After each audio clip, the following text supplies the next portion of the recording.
Hello everybody, Corey here. Apologize in the delay. I had family things this weekend. So, just a reminder, I'm not a qualified licensed investment or financial advisor. I'm here to obtain as much data as possible presented to you to make your own decisions and form your own opinions. As a reminder, YieldMax ETFs are extremely risky. Here are some of the listed risks that are defined on their website, so please make sure you understand before investing in these funds. So, as you can see here, they've closed out of all of these short calls and a lot of these synthetic positions.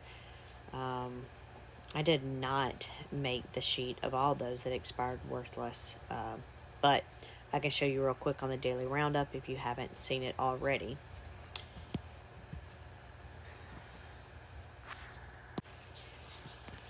Alright, so I'm trying to think of how I want to do this. So I guess I'll zoom in here. We haven't had these many, honestly. We haven't had this many that I've really had to go way in depth here, go through, because most of them expire worthless. But with a positive week, we did have to close out of some of these. So we have Carvana here. The strike price for the short call was 94. The close price on Friday was 121.67. I'm sure they tried to close this one out as soon as possible, but who knows. But because the short call, in the case of ULTY, because the strike price was underneath the stock price, they had to pay to close this one out at the end of the day. Therefore, it also closes out these synthetic positions along with them. So you can see we're 29% above. Oh my goodness. But we were 47% above these synthetics, right? So that's how we come out of on top of these for being positive, which you can see on the left-hand side, which is $433,000. So if we go to the next one, we have Lyft here. Our short call in this case, the strike price was 17, and the stock at the end of the day was 17.20. So we were above our short call strike price by 1%. And then let's look here. Yeah, so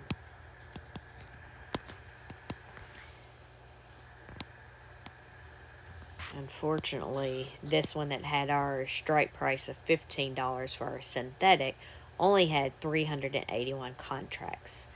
If it was swapped around, we'd made lots of money off of this one, a lot more money. But the majority of our contracts are sitting at the $17 strike price for the synthetic position. So we were only 1% above, so we only made a little bit of money on that one. So we look over here on the right hand side. If we look at that one, the one with the 381 contracts, we made 92,500. But if we look at the one with the 17 strike price with over 1,600 contracts, we only made 79,000. So we made the majority of the money for these on the 381 contracts there. But overall, for those synthetics there, it ended up being a positive $172,000. And then if we go down to Sunrun here, we had the strike price of $11.50 and we closed at $11.90. So 3% above. It ended up costing us $78,000 to close those out. For the synthetic positions, the strike price was $10, so we were above that by 19%. So you can see we made quite a bit of money there. So $531,000, over $500,000 on these synthetic positions, which is why our total, you can see on the left-hand side, they brought in $454,000 for Sunrun.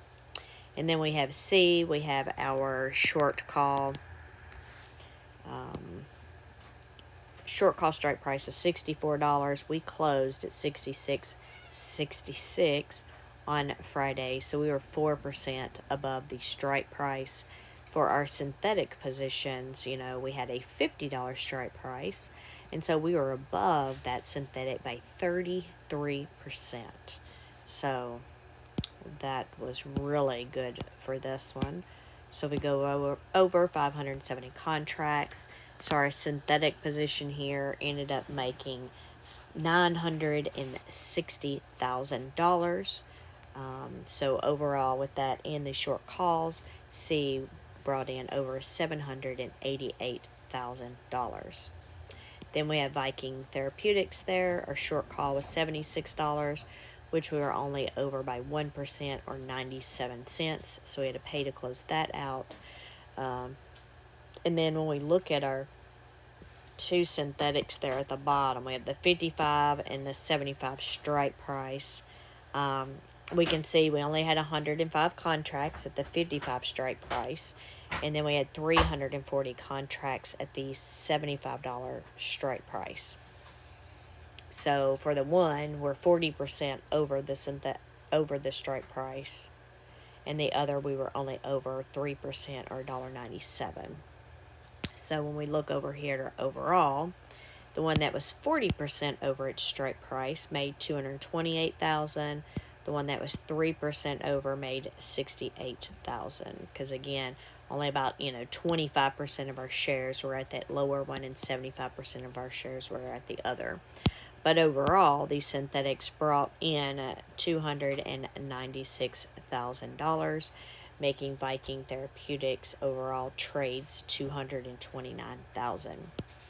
Then if we go to Wayfair, their short call was a $58 strike price. The stock closed at $63.59, so we closed 10% above that strike price. We do have the two synthetics here, one with a $50 strike price, which we're above at the end of Friday, 27%, and then we have the other synthetic strike price of $60, which we were above by 6%. So if we go here, we had a little bit more contracts at that lower price percentage wise than we did the other ones. Not quite half, but maybe, without me doing math, maybe 40% of our contracts were at the 50 and maybe roughly 60 at the $60 strike price. So it's a little bit better there on the lower ones. So that one that we were 27% above, we ended up making $344,000 on, and this other one that we were 6% above, we made $100,000 there. Yeah, 344 and 100, but this one cost us a lot to close out, $4.75 a piece.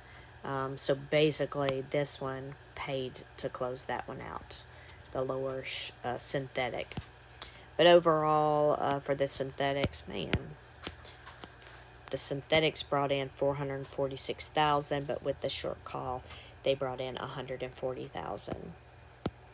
I went over this along with looking at it with the charts in GigaCloud, Root, and Mind Medicine here at the bottom. I'm not going to do it again here because I don't know who all wants to see the charts and go through that. I will tell you I'll try to remember the summary for these. If not, just go to the daily roundup and just fast forward until you can see the black screen from my Moo brokerage account, and then you can see us going through the charts and looking at the news and charts and what might or might not have happened. But we have these all three of these short calls, and you can't see that other one here. If I do that, you can see it.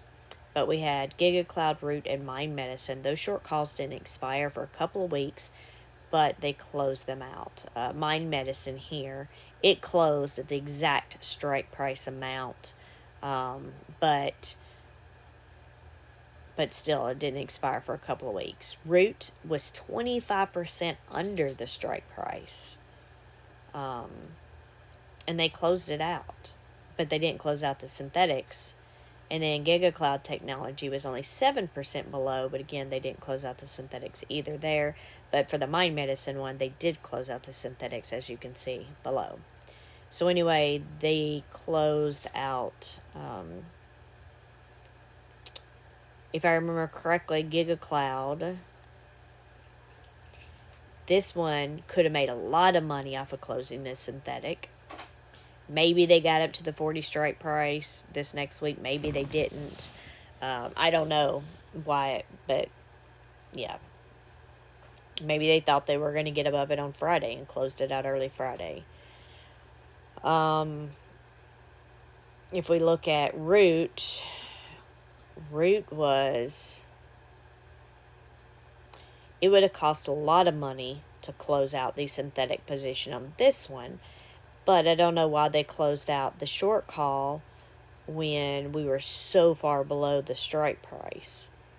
And then for Mind Medicine, I guess there's a possibility that this one, could have kept going up. And if I remember correctly, majority of the day it was above the strike price. So it makes sense why they would have closed the short call out. But then not sure, why they felt the need to close the synthetic. One argument could be, because they made money on the synthetic, right? $358,000. It cost them $313,000 to close it out. Okay, then you could say, well, they closed out the synthetics to pay for the short call, but they didn't do that in the case of the other two, right?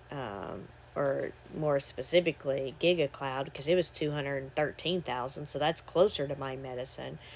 Unless they just have a threshold, like, if it's, above this, then do that. I don't know. I really don't know why they decided to close out the GigaCloud and Roots. And there's sort of like three different cases here, right? We have Mind Medicine that, was over most of the day, great, whatever.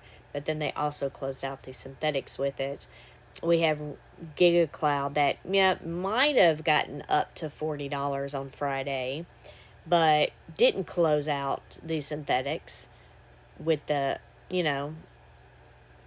just 100,000 less than what Mind Medicine just closed for. And then we have Root that, dude, this one right here was probably never going to get near its synthetics because it was 25% under the strike price, but they closed it out, but didn't close. I said synthetic, I'm sorry.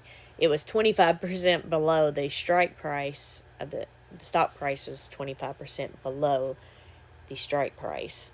But they didn't close out these synthetics. I mean, they closed out the short call for some reason, and then also didn't close out the synthetics. So we have like three different things. None of these are the same. Sorry, I feel like I started messing up there, what I said or what I didn't say this time versus last time. But anyway, you can see that on the other video if you want to go back and watch it. But I somewhat summed that up if I didn't mess up too badly there. But anyway, lots of trades to go over. So with that said, since I usually do a different sheet saying, this is, I can't use that one. The ones that closed out worthless, I can see that here on this sheet easily because these are the net assets that we use on the daily sheet. So we can see that Sunrun, Carvana, Viking Therapeutics, Wayfair, Lyft, and we already saw Mind Medicine. So obviously Mind Medicine we pay to close out, but through Lyft there, those would have all expired worthless based on them not being on the trades, assuming they didn't just leave one off, and what was on there, and the fact that they all expired that day also, and there was no trades. So those would have been the ones that expired worthless. Sunrun, Carvana, Viking Therapeutics, Wayfair, and Lyft.